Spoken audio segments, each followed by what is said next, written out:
રાજકોટ મહાનગરપાલિકાના સફાઈ કર્મચારીનું 25 વર્ષ પહેલાંનું સેટઅપ 4900 સફાઈ કર્મચારીઓની જગ્યાઓ છે રાજકોટ મહાનગરપાલિકામાં। ત્યાર પછી કોઠારિયા, વાવડી, નાના મવા, મોટા મવા, મવડી, રૈયા, માધાપર આ બધા જ મુંજકા સહિતના આટલા ગામો ભળ્યા, તેમ છતાં પણ કોઈ સેટઅપ વધારવામાં આવ્યું નથી।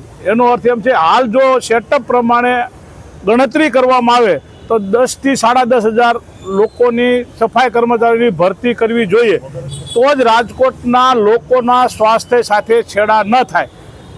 બંધારણીય જોગવાઈ મુજબ અને બીપીએમસી એક મુજબ જે વિસ્તાર ફાળવ્યો છે એટલા વિસ્તાર પૂરતા સફાઈ કર્મચારીઓની ભરતી થાય તો 10,000 કર્મચારીઓ, 10 થી 10.5 કર્મચારીઓ ટોટલ થાય છે। એની જગ્યાએ હાલ 4,900 કર્મચારીઓનું સેટઅપ જ છે।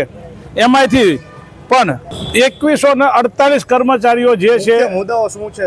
આ એ જ મુદ્દા છે જે આ જ મુદ્દા છે કે હકીકતમાં રાજકોટમાં સ્વાસ્થ્યની જરૂરિયાત છે। રાજકોટમાં 2148 સફાઈ કર્મચારીઓની ભરતી છે અને 2200 સફાઈ કર્મચારીઓ કોન્ટ્રાક્ટ બેઝ જેનું 3000માં કામ કરાવે જેનું શોષણ થયું છે, જે મિનિમમ વેતનથી પણ ઓછું છે। રાજકોટ મહાનગરપાલિકાએ પાર્ટ ટાઈમ 532 લોકોની પાર્ટ ટાઈમ જગ્યા બહાર પાડી અને એમાં એક ઠરાવ છે કે રાજકોટ મહાનગરપાલિકામાં નોકરી કરતા હોય તેના દીકરા દીકરીઓને નોકરી આપવી, આવું બંધારણમાં કોઈ પણ જગ્યાએ જોગવાઈ નથી। આનો સીધો અર્થ એ થાય છે કે ભાજપના લોકોએ 532 લોકોના 3 લાખ રૂપિયા લેખે, હું બોલું છું સમજીને બોલું, સાંભળજો, આનું રેકોર્ડિંગ જોતું હશે પણ મારી પાસે છે, 3 લાખ રૂપિયા લઈ અને લોકોને નોકરી આપવાની હાલ પેરવી કરી રહી છે। હકીકતમાં જે બંધારણની વિરુદ્ધ છે।